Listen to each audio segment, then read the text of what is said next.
Nothing in this program should be considered investment advice. It is for educational purposes only. Please hit pause and read this disclaimer in full. They're going to save it. They'll never let the markets go down. And the effect of that is guess what? You're not putting your trust in the mechanics of the market, of supply and demand, and the facts that are taking place on the ground. You're putting your trust in someone's ability to continue to manipulate the markets. And there's forces outside their control that are going to, come home to roost.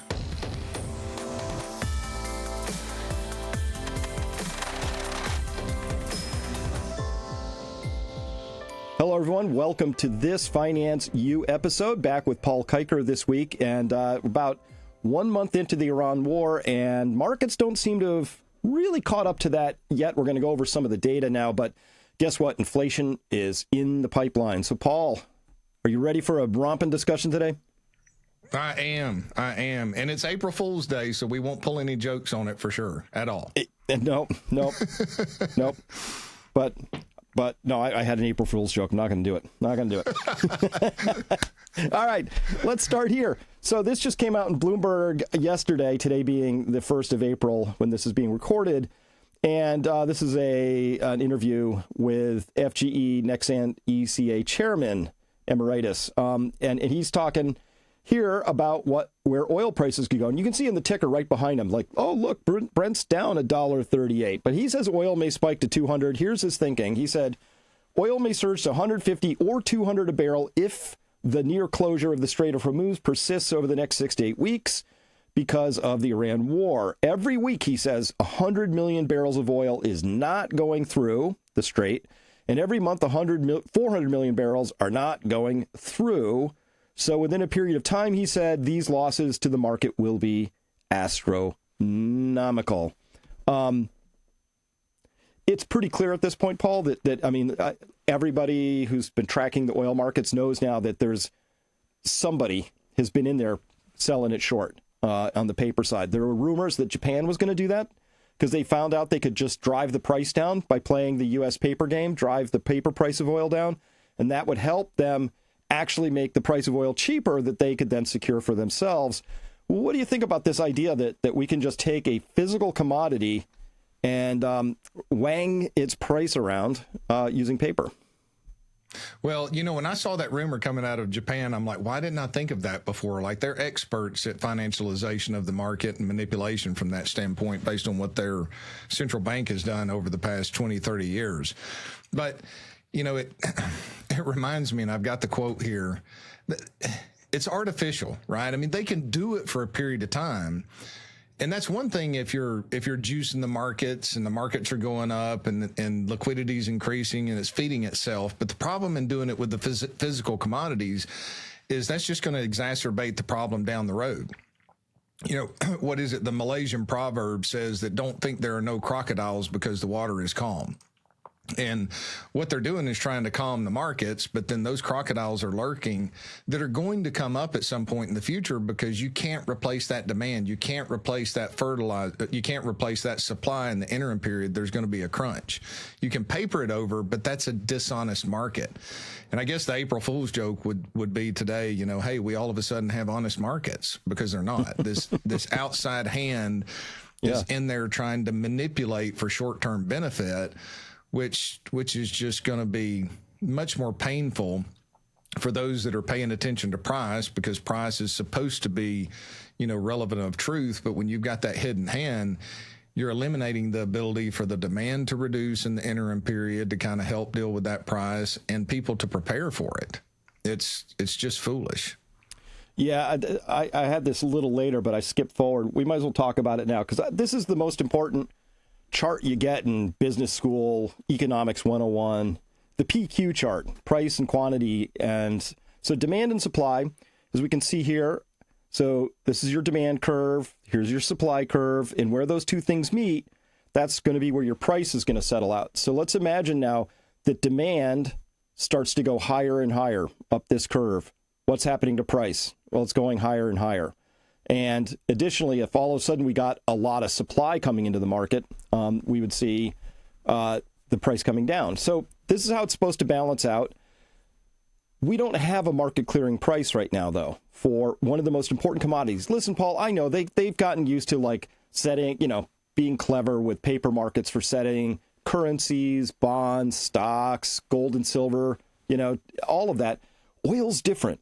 It comes out of the ground and we burn it. We set it on fire. And so you can play with that a little bit for a while, but it's not like any of those other things I mentioned. Those you can play with almost indefinitely. Oil's different. It comes out of the ground and we set it on fire and it gets burned, right? So that, I think, Paul, they've got at most another month of doing this, but then when, not if, but when the price quantity chart blows up on them, the price is going to go up very quickly, very, very quickly at that point in time. I don't think anybody's ready for that. And the market is not pricing that in at all. And by the way, it isn't just this one guy talking about this. U.S. officials are now talking about a potential for $150 per barrel for oil. That's according to Politico. So I don't see any other way. I think we're going to have much higher oil prices in the future. And you would think you would see that get priced in a little bit. Airline stocks should be getting hit. Cruise lines, shipping lines, trucking firms. There's all kinds of things you would expect to see an impact on. I haven't really seen it yet in the financial market prices. No. So far. No, I haven't seen it in the financial market prices either. And I mean, we started to sell off a little bit. We broke some pretty major support last Thursday and last Friday for the S&P and the NASDAQ, for a lot of your Mag 7 stocks. And then, of course, on cue, you've got Trump comes out on Monday pre-market, makes the announcement. And, and really perfect timing because we're at the end of the month. You've got first of month money flows. I mean, there are some strategies out there that they only invest on the last day of the month and they exit on the 5th or 6th day of the month, and then they go to shorter term treasuries or other. I mean, it is a big deal that passive money starts coming in. So we were already set up for a short squeeze. So, I mean, they basically lit the fuel here in the interim period, and the market's just mechanically reacting without any regard for the knock-on effects of what's taking place. Trump did it again here on April Fool's Day. He came out this morning about an hour before market open, maybe just a half hour before, and he said that Iran has just asked the United States of America for a ceasefire. And, of course, this is a pump the market kind of a thing. And he always does this right before market open, right? People have started to notice. Mm-hmm. But all you have to do is usually wait about an hour. And of course, Iran's foreign ministry came out and said, quote, "No truth to Trump's statements that we requested a ceasefire." And this is how it's been for a couple of weeks now. Trump says Iran's begging for something. Iran comes out and says, no, we're not. And I trust actions more than words. I've been noticing no let up in the bombing. We just lost another tanker this morning to missile fire. There was one the day before yesterday. So there's still tankers blowing up all over the place. There's infrastructure getting hit. There's bombing raids in Iran. Other things are happening. So very much, it's a hot war right now. Yes, it is. Well, and yesterday, Ukraine hit a major oil facility in Russia, right? Yeah, again, so, I mean, another one. Yeah, another one.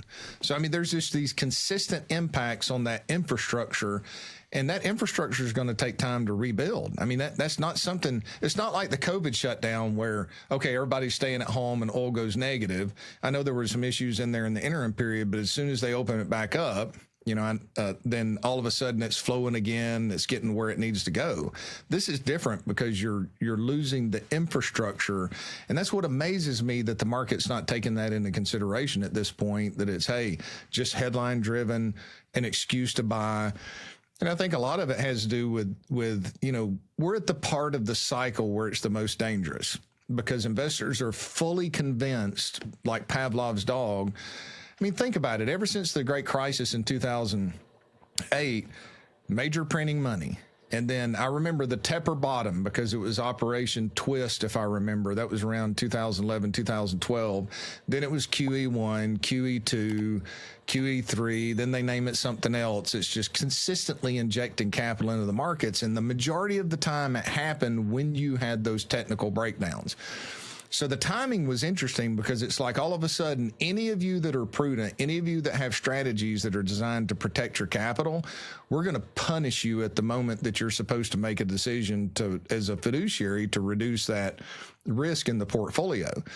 So, what do? Do you put 100% of your faith that they're going to be able to save this all the time? Or do you recognize the fact and embrace wisdom that they've made this system ever more fragile?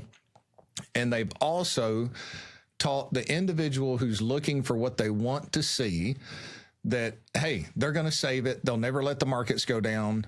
And the effect of that is guess what? You're not putting your trust in the mechanics of the market, of supply and demand, and the facts that are taking place on the ground. You're putting your trust in someone's ability to continue to manipulate the markets.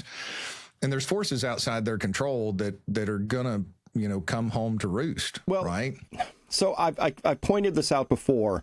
I thought for sure by now we would get a break in this pattern you've been talking about, where I noted, and I've noted consistently, these are stock futures this morning. I think these are 3-minute candles. This was taken at 7:48 a.m. here Eastern time. Look at the Dow Jones, the S&P 500, the Nikkei, the Euro stocks, NASDAQ, Russell, DAX, right? Just blur your eyes a little. They're almost exactly the same chart. Now, you would think you'd start to get some separation here because Europe's in a very different pickle than we are. Japan's in a very different pickle than Europe. And we're all in different sorts of pickles at this point in time. But look at the stock markets trading tick for tick, identically the same. Mm-hmm. So we noted that this had happened before the war. But even here, Paul, with this obvious, easily discerned difference across these markets, they trade as a single organism right now. Mm-hmm. Yeah. I don't trust that. That's not a market. That's in control of something else. I don't know. Is it just too much liquidity in computers? It's algos that are really insensitive. Like these algos, Paul, may drive these markets to new highs after every human, dies in a giant meteor accident or something, right? They're like, I don't think they can. I don't know what's going on here, but this is not conforming to reality right now. This is dancing to some other tune. And there's no prudence in that. There's just hindsight bias and the assumption that what happened in the past is going to continue to happen in the future until it doesn't.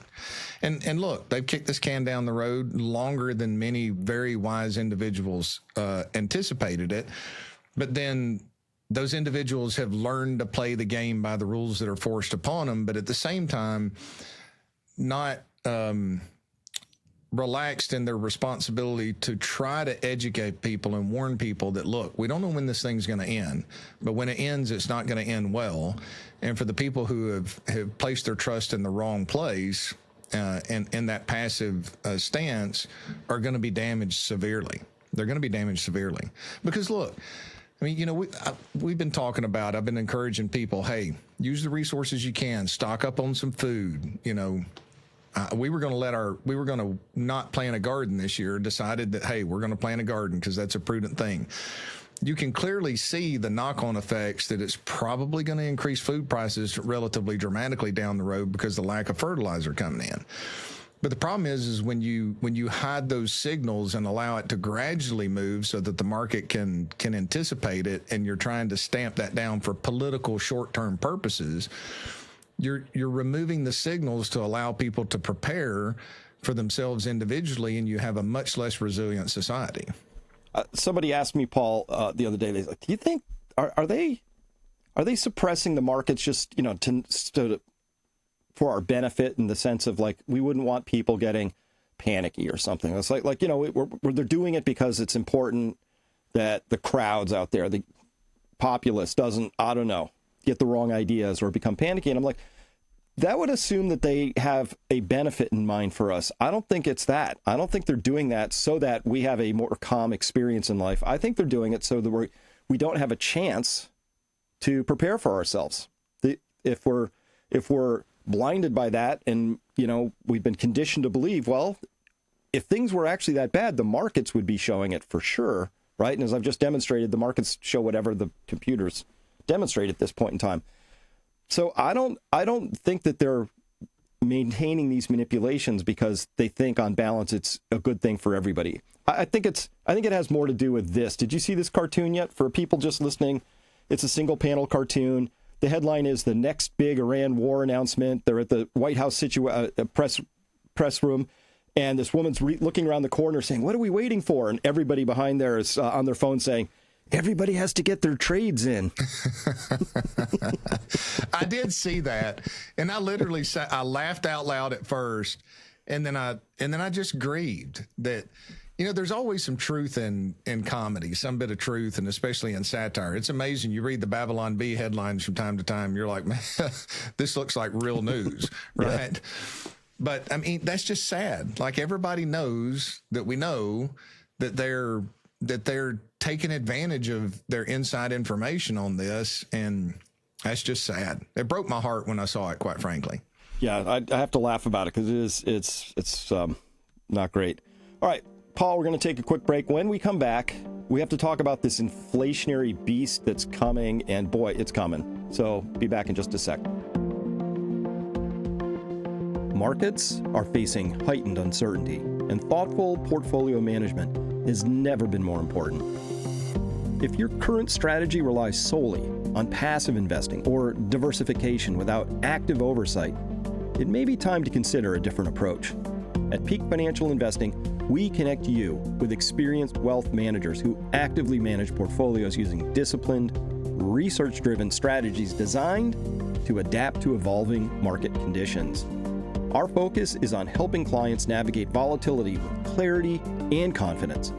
While no investment strategy can guarantee results or eliminate risk, we believe that preparation and active management can make a meaningful difference over time. Visit peakfinancialinvesting.com to schedule a complimentary consultation and explore whether our approach aligns with your goals. I'm Dr. Chris Martinson, and I am proud to support Peak Financial Investing. This is not a guarantee of future performance, but a call to take your financial planning seriously. Again, that's peakfinancialinvesting.com. Investing, of course, involves risk, including the potential loss of principal. Past performance is not indicative of future results. Please consult with a qualified advisor before making investment decisions. All right, welcome back, everybody. Paul, I want to talk about inflation. So we're starting to see all kinds of signs around this at this point in time, like this, right? So Maersk, one of the biggest container shipping firms in the world, say they have introduced a temporary emergency bunker surcharge due to fuel issues, costs, and mix, which are not included already in the fossil fuel fee. So this is an additional surcharge right now, and that's going on top. It should be noted that containers going from, say, Denmark to Asia, those container shipping rates, I think, have gone up about 140% so far. Now, there's fuel surcharges. There's all kinds of chaos in the shipping lines right now. There's whole regions, Paul, where they don't know if they have enough bunker fuel, which is what they put in ships, enough bunker fuel to resupply the ships. So some ships aren't taking trips. This thing is normally a very tightly choreographed dance, and now it's been thrown into a little bit of chaos. So that's part of the cost increase, but this is all part of everything that you buy that's imported, which is a lot of stuff, now has a surcharge on top of it. That's what I call the pig in the python, that inflationary impulse. Those are costs that are going to get passed on to the consumers, who ultimately always has to pay for these things. Yes, they are. In a period of time where what's taking place in private equity, I think it was Buffett came out yesterday and said something along the lines of, there is interconnectedness between the private equity space and the banking system. So you've got lack of liquidity, and that, in the backdrop, and then these increased prices, that could hit consumers in a lot of areas. Well, it is, and there's two sides to this. Remember that PQ chart, supply, demand, and then price. We're already starting to see demand destruction coming in, and this was some of the first signs we saw. That Telegraph is reporting that thousands of flights have been canceled as jet fuel costs soar. So some of it is yes, it costs more, but in some cases they're actually talking, Paul, now about actual shortages. So this is true demand destruction. And when we say thousands of flights are canceled, that means that those airlines didn't earn any revenue on those assets for that period of time. It means whoever was on that flight didn't go take a trip, didn't get business done, didn't go home to see family. that economic activity is gone. Whatever goes in the holds of those planes, whatever cargo is being carried from place to place, didn't go. So this is actually a very easily identified piece of demand destruction going on here. Mm-hmm. And for people who are thinking about this, Che Bose writes very well about these things over on X. And he wrote here, quote, European airports have urged airlines to prepare contingency plans for a potential complete lack of aviation fuel in the coming weeks. So I think that's, you should have a plan. What's your plan? Carrying on, quote, thousands of flights have already been canceled across the continent amidst the escalating crisis. Lufthansa is reportedly considering suspending operations of around 20 aircraft, not flights, aircraft. And they are usually flying multiple legs per day, right? And according to aviation analytics firm Cirium, more than 1 in 20 scheduled flights was canceled just on Monday. And meanwhile, as I posted, he says the UK is expected to receive its final shipment of aviation fuel from the Middle East this week, with no further deliveries confirmed in the immediate pipeline. Aviation industry analyst Alex Macheras has warned that a serious jet fuel shortage could hit all major European airports within a week. And he noted that airports are already informing airlines to prepare for scenarios where no fuel is available. End quote. How is that not sending shockwaves through the markets? I just wanted to pull up and look, I just happened to pull up and look at one airline without saying their name, and the stock's up substantially over the past couple of days. That's something that, less revenue or less flights, less revenue, the market should be sniffing that out in some manner, but apparently it's not at this point.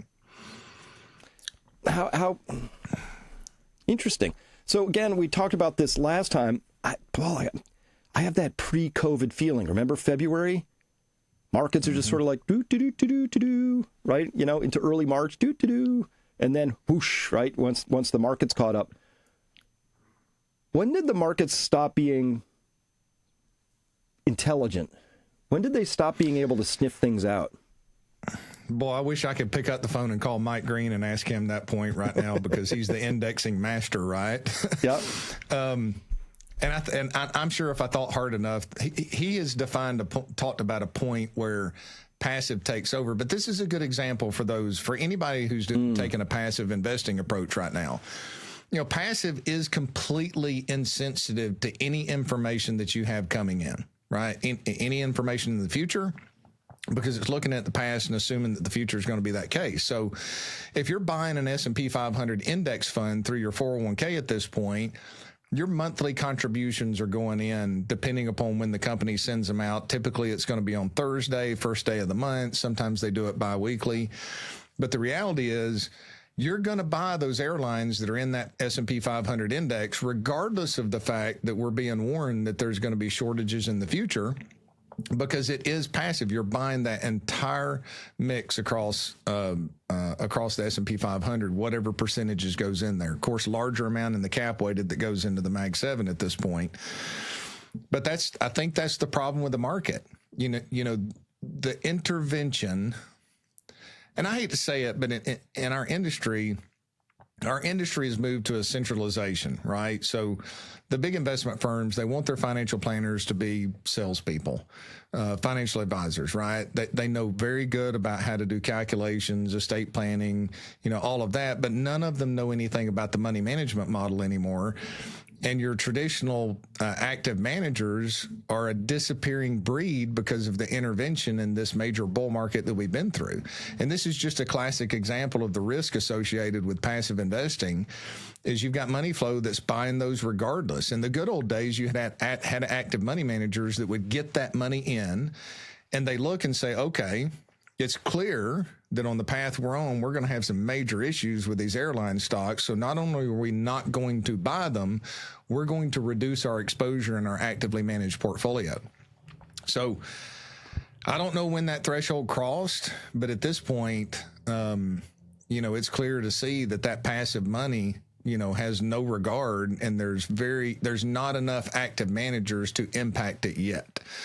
Now, one thing that Mike Green talks about is on the other side of this, when those liquidations start or layoffs get enough to where people have to start pulling out, it's going to distort it in the exact opposite direction just as heavily as it distorted it to the upside.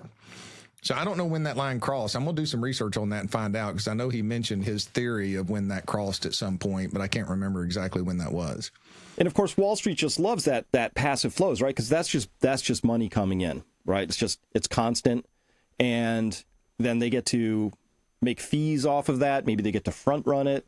When all that money comes in, that's automatic, passively, it's going to buy those airlines. I'll bet you anything there's some prop desks that are happily selling them a bunch of airline stocks they happen to have sitting on the shelf. That's right. That's right. I mean, look, if you're a hedge fund and you're overweight in that category, this is the perfect opportunity to push it into the market and reduce your positions right now. This is really important, okay? When you take energy out of the equation, everything changes, right? Because all economic activity requires work, right? And all work requires energy. So let's get rid of that middle part. The economy runs on energy, right? So everything we think about, every economic transaction you can think of, I can show you how energy is in there. Somebody had to get up, drive a car, move something, make something happened, right? And that's work. So when we think about that, right now, the current estimates are that about 12 million barrels per day of oil production is missing in action. Now, here's the data for that very quickly. The last reading we had was for the full year for the full month for the whole world was that I have is in December. So 86 million barrels per day of just crude and condensate. There's some more on top of that, gets us up to 103, 104 million barrels, but that's not oil. They put it in there. That's petroleum, right? That includes natural gas liquids and stuff. That's not what the world runs on. The world runs on what's called C+C, crude and condensate. So it was at 86 million barrels, and we just took off 12. So, that brings us to 74. Paul, when's the last time the world was burning, outside of COVID, when's the last time the world was burning 74 million barrels of oil? And it was somewhere between 2005 and 2011. So let's say 2011. If we said, wow, this is going to be a sustained outage, the world is going to have to figure out how to conduct about as much economic activity as it did in 2011. I just need to point out that the world's economy was 36% smaller in 2011. So when we say demand destruction, here's what I can't do. I can't predict where or how exactly that's going to fall because it's a complex system. Humans will make decisions that I can't guess. So we'll carefully preserve some things and we'll let other things go. But point is that the world, this is an energy shock unlike any other. We have nothing we can compare it to. Not the 70s, not 2022 when we had the Russian thing kick off. Nothing has been like this because this is actual destruction of supply. Mm-hmm. It's gonna impact everything. Just will. So let me ask you this, Chris, and this is what what I'm really struggling that the market's missing. There's been shipping ports, right, that have been destroyed, pipelines that have been destroyed, complete production. What is it, Qatar or Bahrain that had the liquid natural gas that's going to be 3 to 5 years in estimates before it's up fully operational again? Yep. So with this material destruction that's taking place, what's your best estimate in the time that it would take them to be able to bring it back to full production if it stopped today? Well, it gets tricky. So this isn't just an oil shock. We keep talking about an oil shock. This is also a natural gas shock. And that's also makes it different from anything in the past, right? We had the Arab oil embargo 73. We really didn't even have any LNG back then as a substance. Now the world runs on LNG and they got very comfortable with it. So comfortable that Taiwan dismantled its nukes and shut down a lot of things and just ran on basically just a just-in-time delivery system. So this is a really, really big deal because, they make most of the world's chips for computers that has an AI angle on it. There's a helium story, which also is on that. We have a lot of perturbations going on potentially in the AI story, in computer chips. This applies to South Korea as well. They make a lot of memory chips. and Taiwan's making the CPU chips and all that. So that's just the LNG part of the story. On that, to answer your question directly, so at the Roslafen natural gas field refinery area, two things got hit. One of the condensation trains, which is used to turn natural gas into liquefied natural gas. Turns out gases don't like to be liquids. You have to really freeze the heck out of them to turn them back into a liquid. One of those was damaged. That's going to be 3 to 5 years, they said, to fix. And then two, they had a gas to liquids, a GTL plant there, the Shell's big Pearl facility, that was taking natural gas, making it into longer chain stuff and turning it into synthetic, basically, or human manufactured derived, what they call gas oil. And so that was cool technology. That also got damaged. Years. It'll take some years to get that back running. So that was making liquid fuels output, and then the LNG, both of those, just that one facility.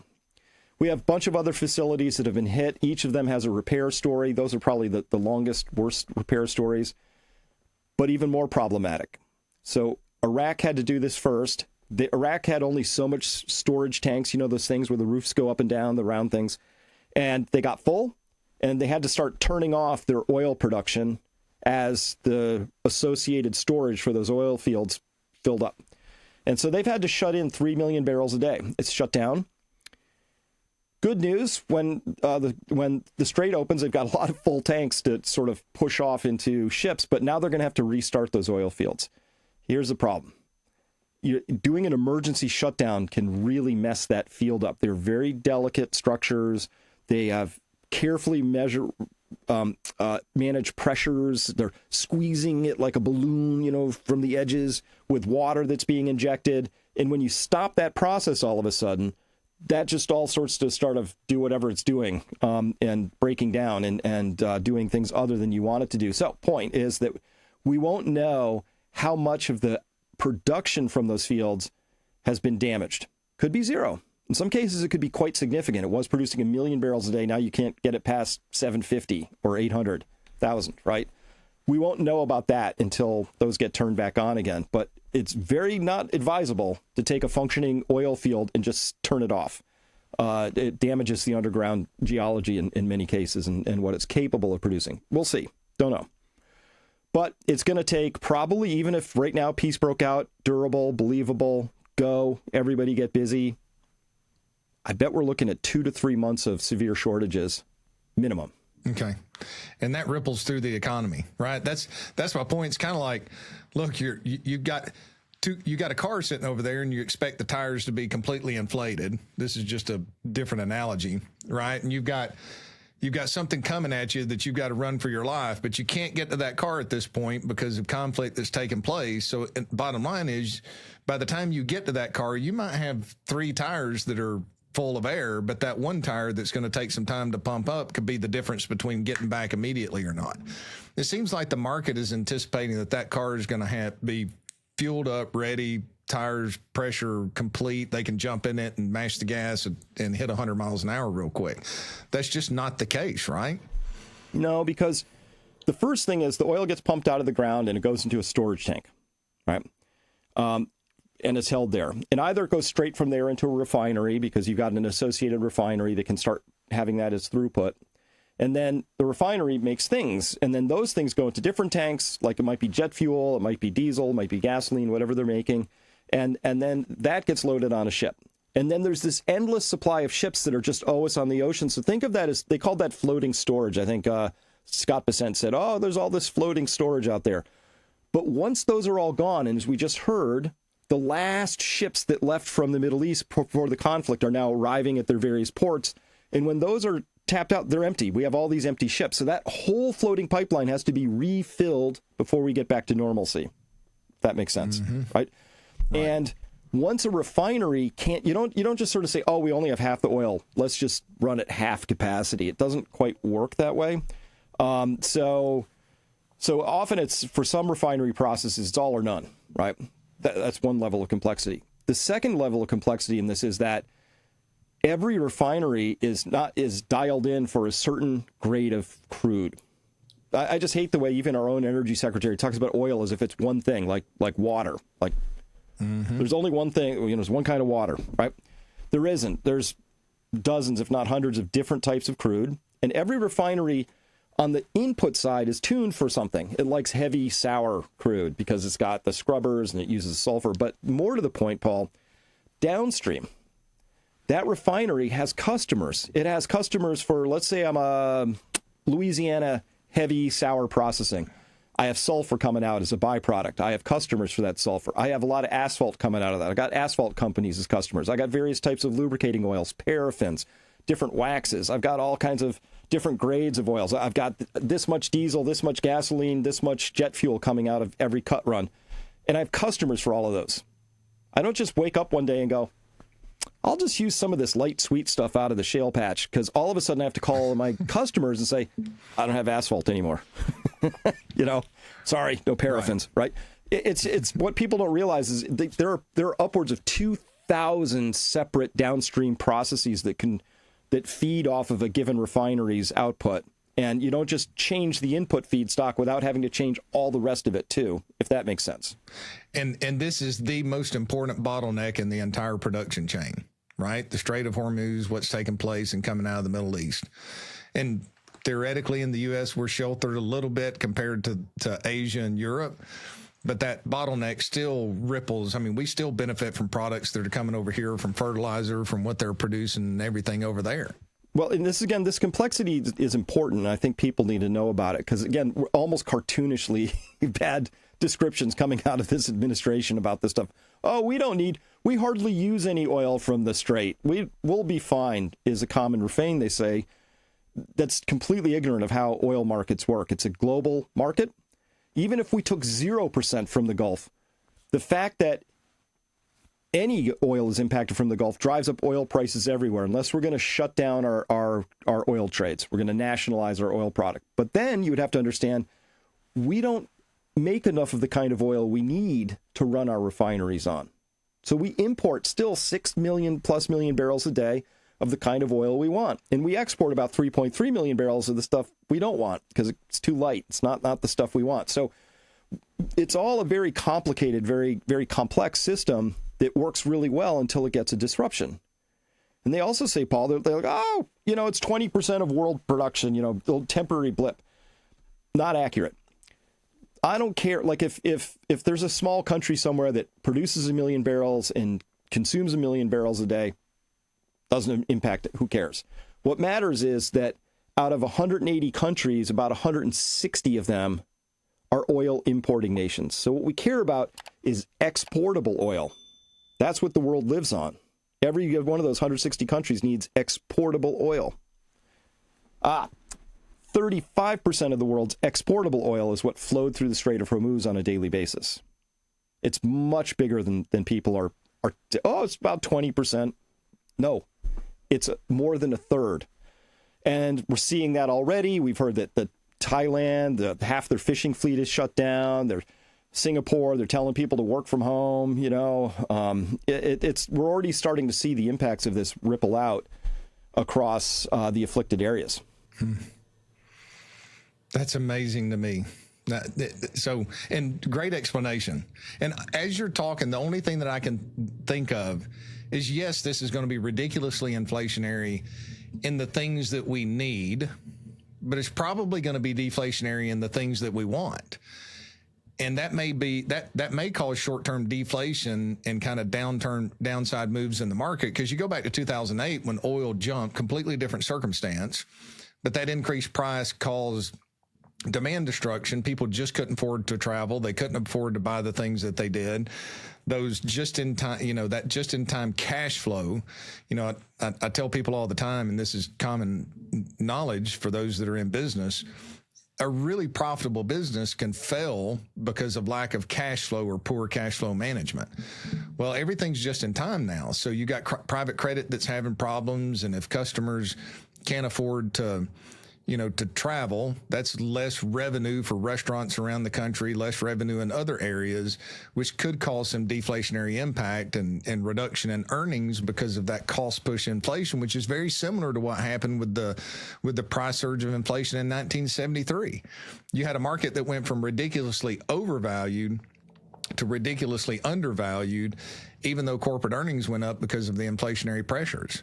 So, this is going to be a challenging environment to navigate.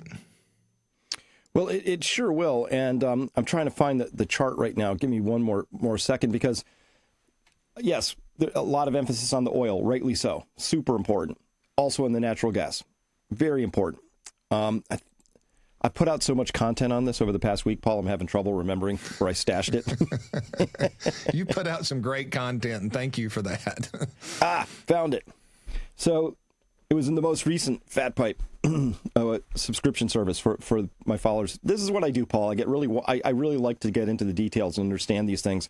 Great chart here by Katusa. Marin Katusa does really good work showing that, and again, just showing the 20%, that's global supply of crude oil, but as I mentioned, it's 35% of exportable oil, which is actually what we care about. About 20% of LNG. Phosphate, that's an important fertilizer component, 20% of that. Helium, 30% to 35% supply shock there.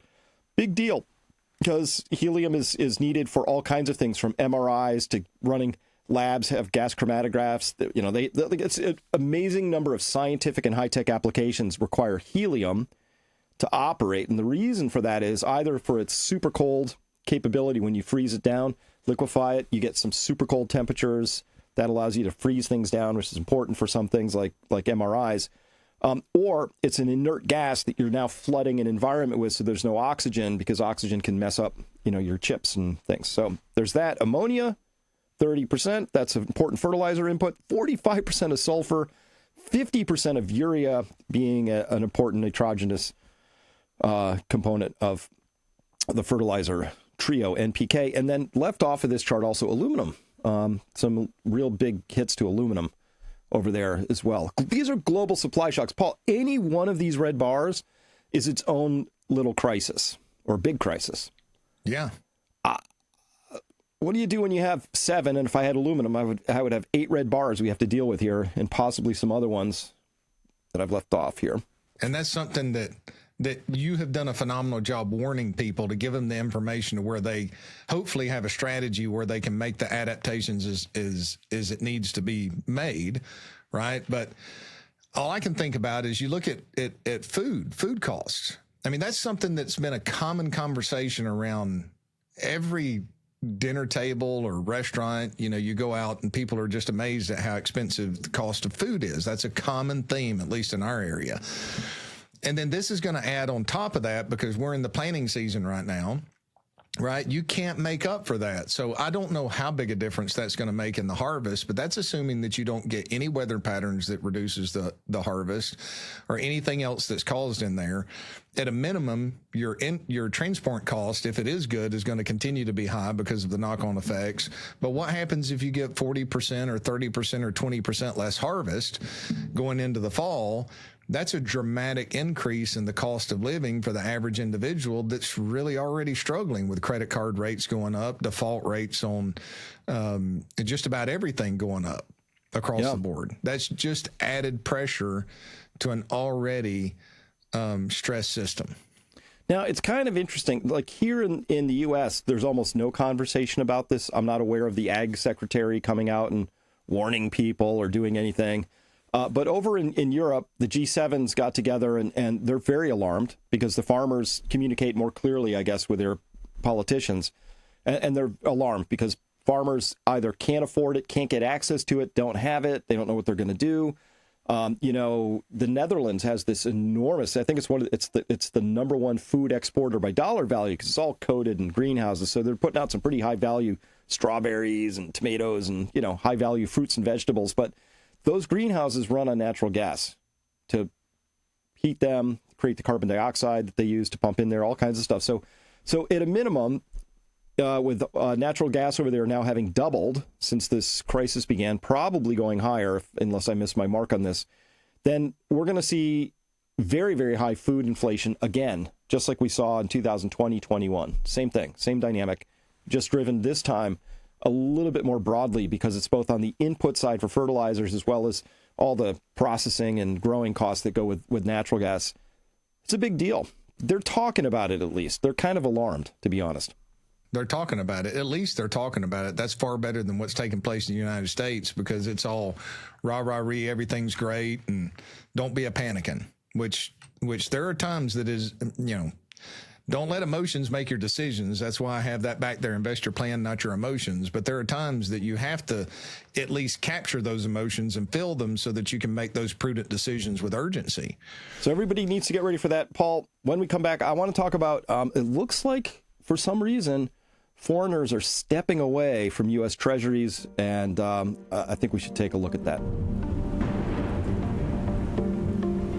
Today's markets are more volatile than ever. With ongoing economic and geopolitical uncertainty, navigating such environments requires thoughtful, adaptive strategies, not a one-size-fits-all approach.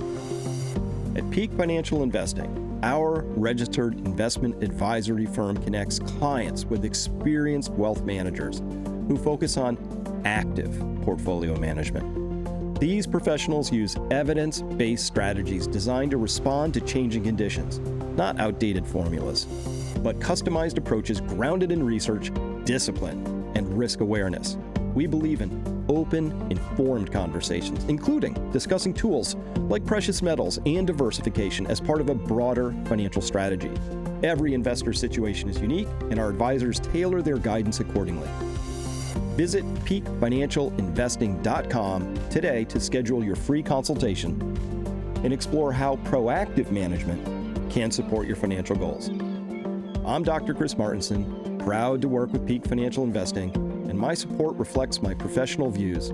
I encourage you to take control of your financial future by making informed decisions. Welcome back, everybody. Paul, there's so much to cover because there's just so much going on these days. But I don't know. Did you see this? This is in Financial Times, just came out. It turns out foreign central bank holdings of treasuries at the New York Fed declined. This is about $100 billion of decline right here. I know it doesn't look like much. There's a lot of wiggles in here, but this is COVID right here. That was a pretty big shock to the system. So obviously selling off all through 2025. Little tiny recovery to the beginning of 2026, but this brings them back to the level of holdings they had back in 2012, when I should note, Paul, our federal debt was half as big as it is currently. And, I saw that chart and I was just absolutely amazed, but it's not surprising at the same time. I mean, it really isn't. It's just an erosion of trust. And now look, my question is, if you're going to be buying, if let's say we walk away from there and Iran opens up the Strait of Hormuz and says, that's fine, we'll let anything go through as long as it's paid for in wine or gold. Mm-hmm. Then that's a huge attack on the petrodollar from a long-term standpoint. Giant. This is actually a very clever strategy to, obviously Iran is the underdog in terms of size, very asymmetric fight. So they're fighting asymmetrically. And what they've done in terms of starting to draw a wedge into that so-called petrodollar, meaning you need dollars to buy oil. And that was sort of on the front end, Paul. People are used to that. Like, if I'm country A and I want to buy oil in your country B, I have to do it in dollars, right? That's how the system has worked. But then even beyond that, the Gulf states themselves, there was this backroom deal put together by Kissinger, which was like, hey, Saudi Arabia, not only do you want to sell your stuff in dollars, but why do those dollars ever have to even leave the United States? Maybe just you should buy assets over here, like treasuries and stocks, maybe some real estate, your choice, right? So now I think also those Gulf states are feeling pretty aggrieved, because I think they feel like whatever deal they thought they had, which was a security deal, didn't quite pan out the way they thought. So they may not be as incentivized to keep that whole petrodollar arrangement going at this point in time. I could easily see that. So this could be a quick accelerant to the loss of the dollar's role, both in oil and also in reserve. These are central bank holdings, central banks of the world collectively, when you add up the number all at once. And I'd love to see the minutia under that to find out which central banks were responsible for selling, maybe which ones are still buying. But it for sure, the United States U.S. Treasury has less cachet, less. Right. It's less promising to these central banks than it was just a couple years ago. then as long as they're reinvesting into our treasuries, then our line of credit continues to expand. And then all of a sudden, our behavior gets to the point where the bank says no more, or the economy gets to the point where the bank says no more. That wipes out a lot of companies that are running on the edge. They just don't have that cash flow to float it anymore. So my concern is that another potential knock-on effect that we're not going to be able to continue this fiscal irresponsibility and these deficits because the rest of the world is just not going to recycle back into our treasuries, which means higher interest rates on our debt unless the government just monetizes it, which causes a currency crisis in our situation. Or what happens if they cut back all the fiscal excess and this borrowing from the future to party today? That's a dramatic impact. And look, I've said it before, I'm really concerned that the baby boomer generation has ridden this wave, of being able to allow our leaders to make foolish decisions for short-term benefit at long-term expense. And I'm really concerned that, especially those that are convinced that passive is the way to go, or they're fully convinced that the U.S. can never have anything go wrong, that they're going to be delivered a painful blow at the absolute worst time when they need that money, that capital that they've spent their life setting aside the most. That's my biggest concern. That's why I believe that a risk managed approach is so crucial at this point, because it is the path less traveled. Totally agree. And I do wish that whatever the mechanisms are that just sort of continually rescue stocks at critical moments and bonds and all that, I wish that it was more honest so that people could get a sense of the real risk here. Like, I feel like risk is badly mispriced in this market right now. I could be wrong, but that's my sense of it because of some of the data we've gone through. I go through a lot more than this. There's so much coming out right now.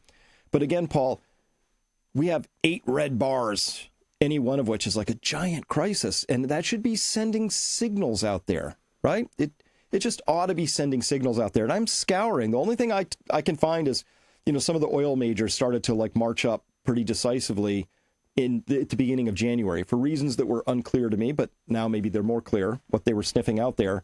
But I'm seeing other things which just seem lobotomized to me, like grain prices in the U.S., all of them, wheat, corn, oats, rice, exactly the same as they were at the beginning of March. And we can clearly see there's going to be a global issue at some point. Mm-hmm.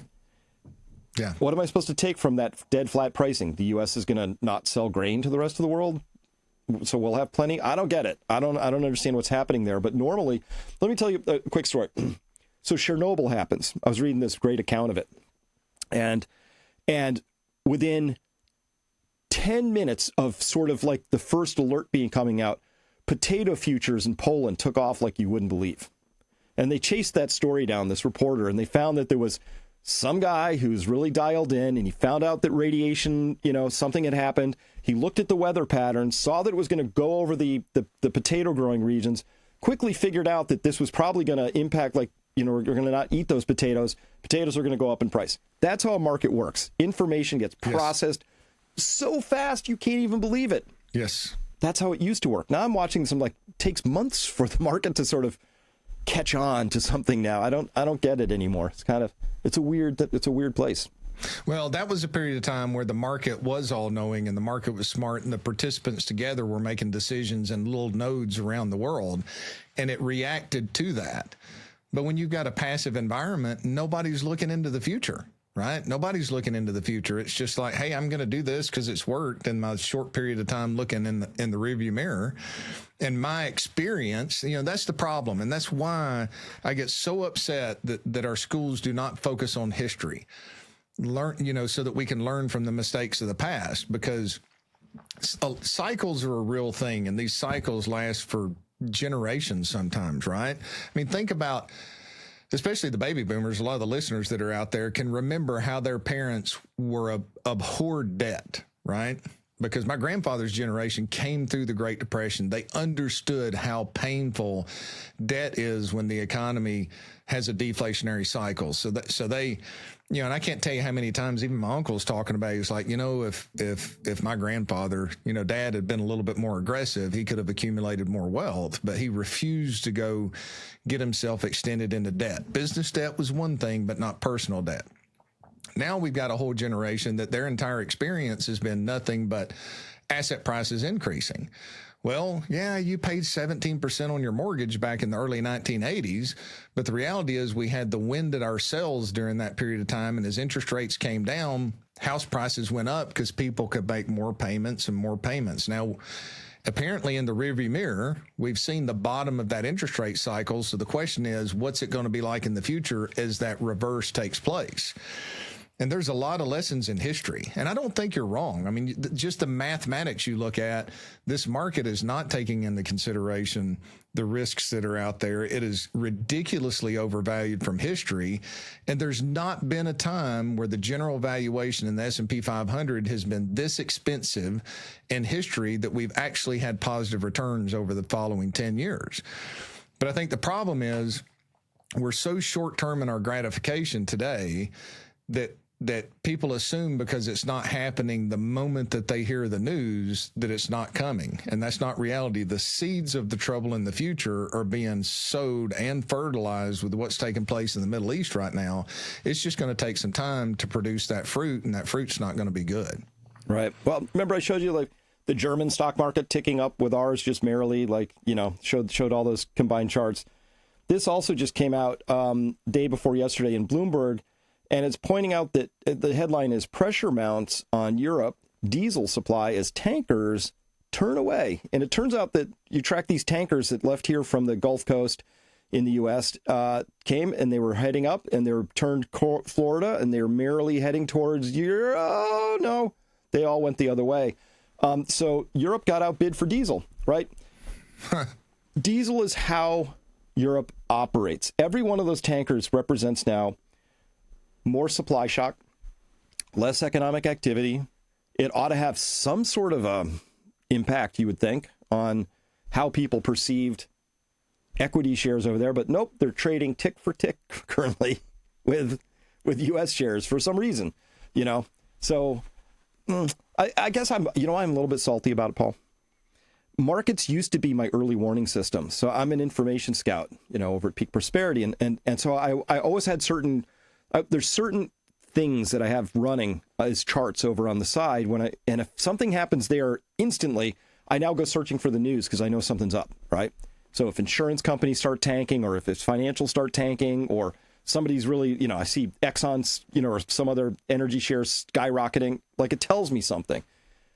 I feel like they've sort of neutered the information processing capability of the markets. They're not as useful as they used to be.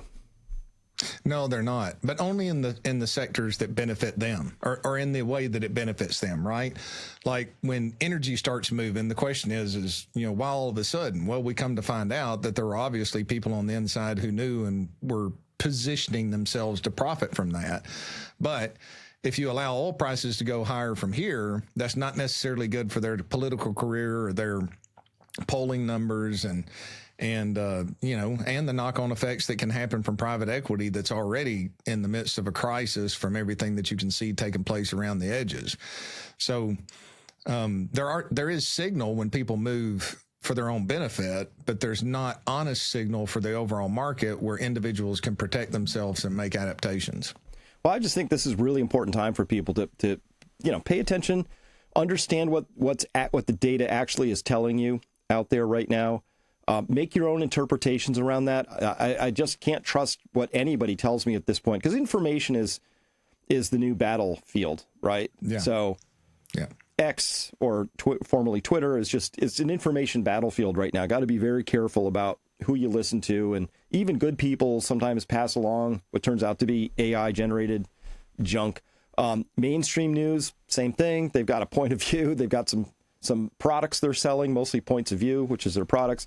It's getting harder and harder to sort of figure it out. So I just go by the actual data, the core data. Here's my core data. there's really basically no oil coming out of the strait right now. We're missing 12 million barrels a day. Every day that ticks on is going to be an inflationary add-on at some point down the road. So we have, at the time of this recording, about 31 days of that pressure, and every day just adds to that. That's all I can really trust right now. And watches it comes along. And one thing, every now and then I come across something. I love quotes because there's so much wisdom with them. And sometimes they come across at the right time. And I had written this down probably 4 years ago, and I was going through some papers today and found it. So there's an old Chinese proverb that says, if you must play, decide on three things at the start. So I'm going to add, if you must play a game, decide on three things at the start: the rules of the game, the stakes, and the quitting time. Okay? Now, I've said this before, when it comes to the markets, we can't control the rules of the game. We have to play the game by the rules that are forced upon us. But you can do it prudently, okay? So we know we have to play by the game, by the rules that are forced upon us, and we make adaptations for that. We have in our investment strategy. Now, the most important thing right now is the stakes. Okay, so what are the stakes? And that's one thing that passive investors specifically need to ask themselves. What if it's not different this time? Okay, what if this has been a distorted period of time and we're going to still have economic cycles? Okay, so let me share two charts that would be good. This is not a very good visual to share, but it's still important information. So I'll try to talk everybody through the chart as best I can here. So what this is this is current market valuation. It's a service that just goes through and they aggregate a market value index. They combine some of them together.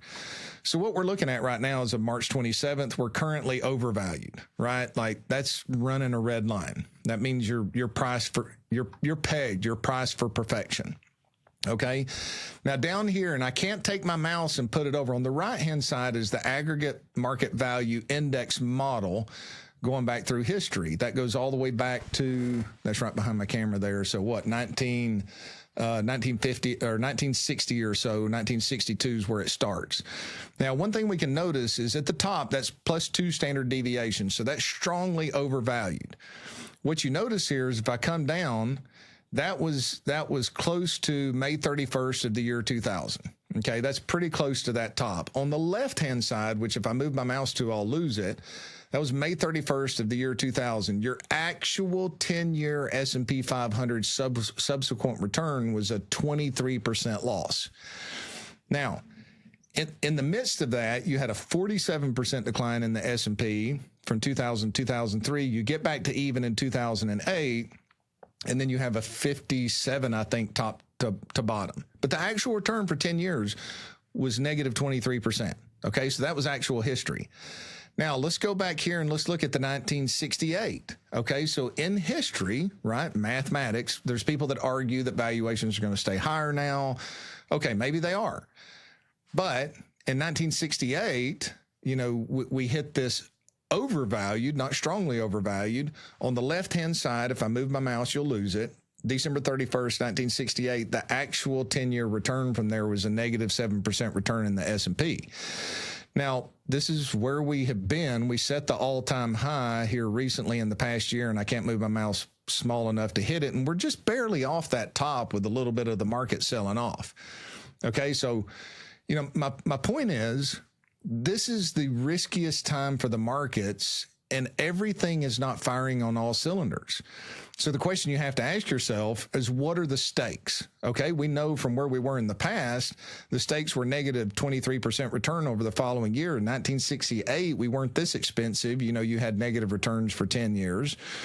So that's one thing to take in consideration. Mathematics are just showing that the stakes are ridiculously high. Now, I want to show another chart. Hang on, let me pull it up so you guys don't have to see me shifting through. To say what are the stakes to the downside. So this black line right here is the S&P 500 going all the way back to 1925 or 26. It's a busy chart, but that red dotted line that we see right here, that's a price to earnings ratio of 20. Okay, so you're paying 20 times the earnings of the company going forward. That's considered an expensive market. Blue is fair value. That's price earnings ratio of 15. And green is that once in a generation opportunity to aggressively invest when the market gets down there. So one thing I want to point out is we cycle. Coming out of the Great Depression and World War II, we got expensive in the 60s, stayed there for a while, and then all of a sudden in the 70s, we dropped way down. That's what we talked about earlier with that inflationary impulse. But let's jump forward to where we are today. S&P, as of yesterday's close or today, is 6,597. So what are the stakes? The stakes are just to get back to an overvalued market. That's what, a 30% decline? Okay. Just to get back to a fairly valued market, that's a 42 and just nearly a 50% decline. And to get back to an undervalued market, which we've not seen since the 1970s. But remember, what did we have in the 1970s? An oil issue, oil shock. Oil crisis. Oil shock that occurred, not as severe as what this one is. That's a 70% decline in the S&P 500. Now, that's major. So my point being is, don't say that'll never happen, because the reality is that is the stakes of the game that investors are playing right now. And then the last thing to take into consideration is, what's the quitting time? Okay, if you're passive in your investing process, you have no quitting time. It doesn't matter if there's 3 nukes in the air headed our way, or for a fact 6 months from now that this market's going to be down 70%. Somebody has a time machine, a crystal ball, and they tell you 6 months from now the market's going to be down 50%. If you're in a passive investing strategy, there is no sell, right? It's only when you need the money. Well, what's going to happen if that reality comes home to roost and the stakes are actually that severe, and you sell when you need the money? That means you probably lost your job. You probably can't get access to credit. Even if you're retired, you still need your monthly income. So you're forced to sell at the absolute worst time. So that Chinese proverb carries forward to the strategy that we employ, and that anybody should. Now, it takes time to develop the wisdom and the application and learn these strategies and strengths of weaknesses, but it can be done. And the point is, what is your quitting time? Okay. That line in the sand that says, I'm going to embrace volatility and I'm going to hold this until this event happens and I have a quitting time. So, based on that Chinese proverb, and one thing about the Chinese is they're very good. Sun Tzu's Art of War, they're very good long-term thinkers. They try to seek wisdom from that standpoint. If you must play the game, decide on the 3 things: the rules of the game. We can't control those, but we can play by the rules forced upon us. The stakes, we clearly demonstrated that the downside risk, if this doesn't work out perfectly, is substantial in the quitting time. The question is, do you have a quitting time? Right? Where you exit those markets, you protect that capital, or you exit the markets and protect the capital, and you take, you peel some off the top, beef up your savings, you stock up on a little bit of food, you make prudent decisions from a long-term standpoint. Now, I'll say this, we're not fully quit of the game right now, but we have exited the game in several circumstances. We've raised the most amount of cash over the past couple of months that we've had in quite some time in the portfolio outside of early 2022. And that's one thing we're going to continue to do as the information comes along, is we're going to exit that volatility, protect that capital. And look, we may be wrong, but what's, missed opportunity for short periods of time is easier to make up for than lost capital. Because if you lose 50% of your portfolio, it takes 100% return to get back to even. And Chris, you might remember this because you're so good at math in the short run. I can't remember. But if you're down 70%, if I remember correctly, you've got to make somewhere around 150% to get back to even. So if we reset the system and market valuations come down, and you go back to that 10% a year return that they tell you that you should expect in the overall market, that's 10 years to get back to even. If it's 150%, that's 15 years back to even. So, that's the only warning, the most important warning that I can give investors right now. Know what you own, why you own it, or at least your advisor know what you own and why you own it. I know exactly why we own what we do in each of our investment strategies and where our clients have there. What are the stakes of the path that you're on? If it's passive, the stakes could be 50 to 70% loss. Who knows whether that'll occur or not? But that's the reality of the stakes, okay? And you can't remove the reality of the circumstances because history clearly teaches us that we're in a precarious situation. So if you're in a precarious situation and you're priced to perfection, the question is, when I look into the future, do I see anything that could derail priced for perfection? And oh my gosh, there's a list a mile long right now. Like I always keep a list of risks for the market and benefits for the market, like the scales of justice. The risks for the market right now far outweigh the benefits to the market. So you really have to be a gambler or speculator at this moment in time to assume that we're going to get perfection. Maybe we do. Okay, maybe there's a rabbit that Trump can pull out of his hat somehow in the Secretary of Dissent, but we all are human. And my concern is, history teaches us that pride comes before the fall. And boy, there's a lot of pride in the halls of power right now. You remind me, Paul, I heard this from Grant Williams. He said, you know how you lose 90% off a portfolio? First you lose 80% and then you lose 50% of that. Oh, that's good. I forgot that he said, I remember hearing that or hearing you say it before, but that's really good. It puts it into perspective. Mm-hmm. Yeah. So, and that's why, of course, everybody should be, have a clearly defined plan, because often, I mean, we all heard this during 2008, my 401k jokingly became a 201k, and people wouldn't open went back when we had these things called envelopes that came in the mail that showed you your portfolio performance. People wouldn't open them because they didn't want to know. They just didn't want to see that information. But you have to have a strategy, understanding what these risks are. And I had just found this just the other day. This is comparing historical concentration peaks. You were just showing overvalued, but this is concentration of the market. So we had the Nifty 50. It peaked out at about 40% of the S&P 500. Of course, that fell way back, and that was one of those periods of time back there in the 60s and the 70s that you had noted, right? Where, once the Nifty 50, took a dive, it took 10 years to get kind of back to even, right, at that point in time. Similarly, we have Japan peaked out here about 1988. It took them, I think it was 88 all the way to 2025 or 4 to get back to 35 years. 35 years. And then we have tech 34, yeah. And then we have the tech telecom here, boom, 2000. And you mentioned that one. That took 10 years to get back to even. And here we are at the exact same concentration, 40, 44, 41, 41, hike. And this is the AI Big 10 current concentration. But, Paul, this time's different. This time is different. Every generation thinks it's different. And unfortunately, when I read the Bible through, I feel so sorry for the prophets. Right. Many of those prophets just absolutely warned the society of what was coming.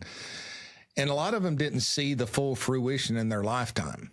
And I think a lot of that is just God's mercy. Wall Street wants to make fun of people. Well, if you're too early, you're wrong. Well, look, you can warn people of something early, and there's some truth to that, okay? Mm-hmm. But you can warn people, but just because you're warning people doesn't necessarily mean your portfolio is positioned for it immediately, okay? But there is mercy in warning people and giving them plenty of time to prepare, because look, the average person out there, right, 70% of the population doesn't have 3 months worth of savings on hand. They don't. Most of them, and that was 3 years ago when I was looking at that data, and I would say it's even worse today, right? So those individuals, 70% of the population, can't just go buy 3 months worth of food at the snap of a finger. Right? So it takes time for them to do that. What they can do is make some prudent decisions in the interim period and say, hey, market's priced for perfection. I've had some really good returns because I've been passive and ridden through this. How about I sweep some off the top and get myself in a more resilient position? Worst case scenario, I miss a little bit of opportunity. Okay. But if history is has any lessons to offer, and I do believe that it does, because like the Optimist Creed is one of my favorites, just one line I'll hold on to. Learn from the mistakes of the past and press on to the greater achievements of the future. Learn from other people's mistakes. We've shown all kinds of historical mistakes here. And look, to go back to Japan, I mean, just think about it. Chris, you remember all that was a period of time where I was studying in high school and early college, kind of the after effects of that. But, Japan was just the wonder of the world at that period of time. And nobody thought anything could go wrong with the Japanese index. So from 1983, there was a 378% increase in the Nikkei index, right? So this is the Nikkei index going back to 1977 on a monthly chart.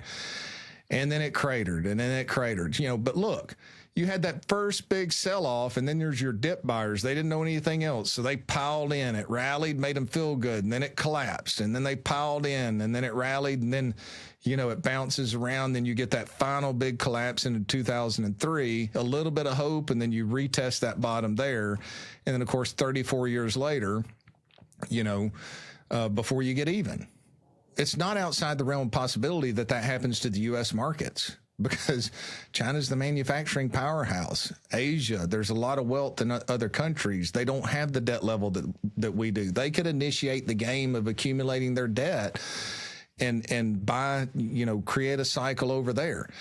So it's very important for investors to be adaptable and have some strategies that can guide them. There may come a day where it makes sense to where a U.S. investor is very underweighted the U.S. markets and overweighted the others. And I mean, even from 2000 to 2012, including the decline of 2008, a U.S. investor was better to be overweight commodities and emerging markets and international markets. And I do believe that we have already started that cycle again, to where commodities, emerging markets, and international markets are going to outperform the U.S.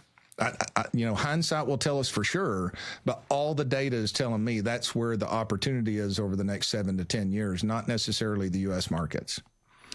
Well, I think everybody's going to need to operate with prudence, and also going to have to be nimble if we're going to get in front of this inflationary train that's clearly coming. As I mentioned, that's already in the pipeline. It's coming down the tracks, whatever the metaphor is here. And so if you want to talk with someone in Paul's team or Paul himself to figure out how you can have a risk-managed portfolio strategy, please go to peakfinancialinvesting.com and fill out the simple form. And within 48 business hours, somebody from Paul's team will get a hold of you, and you can schedule the first of 3 different sessions: an introductory call, a planning call, and then, if it goes that far, a recommendation call. And if all works out, maybe it makes sense to work together. So again, peakfinancialinvesting.com, and everybody really should, it's time to get prudent and cautious here, I believe. So with that, Paul, thank you so much for your time today, buddy. It's my honor, Chris. Good to see you. Stay nimble. All right, you too. Bye for now, everybody. See you next time.